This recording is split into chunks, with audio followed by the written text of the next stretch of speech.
مسلم league نون کی پارلیمانی committee نے شہباز شریف کی بطور وزیر اعظم نامزدگی کی توثیق کر دی ہے۔ نواز شریف نے پارلیمانی پارٹی اجلاس سے خطاب میں کہا کہ آئندہ 1.5-2 سال مشکل کے ہوں گے، یقین ہے ملک مشکلات سے نکل آئے گا۔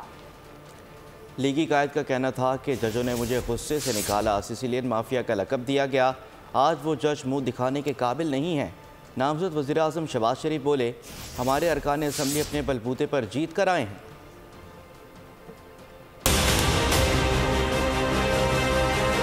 آپ کے اگلے پہلے جو ہیں 1.5-2 سال ذرا مجھے محسوس ہوتا ہے کہ مشکل کے ہوں گے، اور انشاءاللہ مجھے بہت یقین ہے کہ پاکستان اگلے 1.5-2 سال میں ان مشکلات سے باہر نکل جائے گا۔ آج ایک بہت چومکھی لڑائی لڑ کے آپ یہاں پہ پہنچے ہیں۔ ہم تو کب کے G20 میں پہنچ چکے ہوتے۔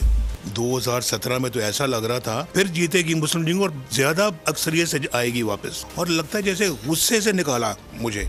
اور پھر اس کے بعد باقی جو دیگر ججوں نے ہمیں سسیلین مافیا کا، آج کیا وہ جج جو ہیں وہ کسی کو منہ دکھانے کے لائق ہیں؟ آج یہ اب بہت بڑی ذمہ داری ہے، آپ وزیر اعظم بنے، میں آپ کا ورکر بن کے آپ کی خدمت کروں گا، اور ان نیشنل اسمبلی کے منتخب نمائندوں کا جو پورے پاکستان میں مختلف حصوں سے جیت کے آئے اپنے بل بوتے پر، مگر انہوں نے اپنی خواہش اور خوشی اور ثوابدید کی بنا پر انہوں نے قائد نواز شریف پر اعتماد کرتے ہوئے مسلم لیگ نون کو جوائن کیا ہے۔ آپ نے پاکستان کے چاروں صوبوں کو آپ نے موٹر ویز کے ذریعے ان کو کنیکٹ کیا۔ موٹر ویز کے بانی آپ ہیں، کوئی اور موٹر ویز کا بانی۔ کراچی کے لوگ آج بھی آپ کو جھولیاں اٹھا کے دوائیں دیتے ہیں کہ آپ نے کراچی کا امن واپس کیا اور کراچی کے مسئلے آپ نے مقرر کیا۔ بلوچستان میں، سندھ میں آپ نے کراچی کے لیے پانی کے منصوبے آپ نے وہاں پر ان کو دیے۔ پاکستان بھر میں عوامی منصوبوں اور عوامی خوشحالی اور ترقی کے منصوبوں کی تختیاں گنی جائیں